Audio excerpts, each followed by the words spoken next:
അധ്യായം 27.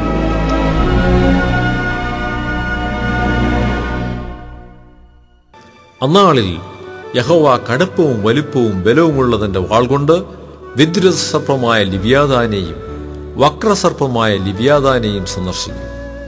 സമുദ്രത്തിലെ മഹാസർപ്പത്തെ അവൻ കൊന്നുകളയും.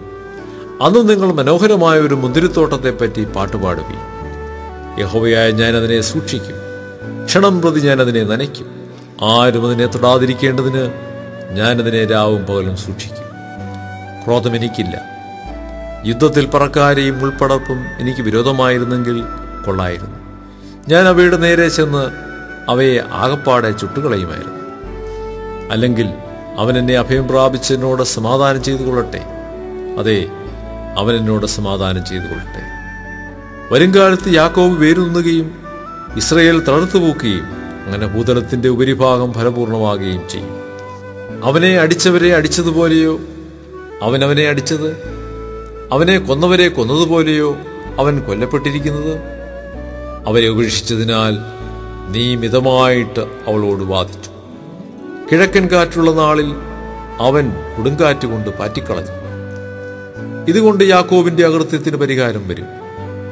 അവന്റെ പാപത്തെ നീക്കിക്കളഞ്ഞതിന്റെ ഫലമെല്ലാം ഇതാകുന്നു.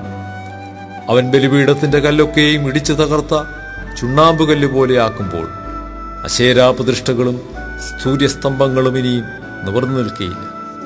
ഉറപ്പുള്ള പട്ടണം ഏകാന്തവും മരുഭൂമി പോലെ നിർജ്ജനവും ശൂന്യവുമായിരിക്കും. അവിടെ കാളക്കിടാവ് മേഞ്ഞുകിടന്ന് അവിടെയുള്ള തടരുകളെ തിന്നുകളയും. അതിലെ കൊമ്പുകൾ ഉണങ്ങുമ്പോൾ ഒടിഞ്ഞു വീഴും. സ്ത്രീകൾ വന്നത് പെറുക്കി തീ കത്തിക്കും. അത് തിരിച്ചറിവില്ലാത്ത ഒരു ജാതിയല്ലോ. അതുകൊണ്ട് അവരെ നിർമ്മിച്ചവന് അവരോട് കരുണ തോന്നുകയില്ല. അവരെ മെനഞ്ഞവർ അവർക്ക് കൃപ കാണിക്കുകയുമില്ല. അന്നാളിൽ യഹോവ നദി മുതൽ മിസ്രയീം തോട് വരെ കറ്റമെതിക്കും. ഇസ്രായേൽ മക്കളെ, നിങ്ങളെ ഓരോന്നായി പെറുക്കിയെടുക്കും. അന്നാളിൽ മഹാകാഹളം ഊതും.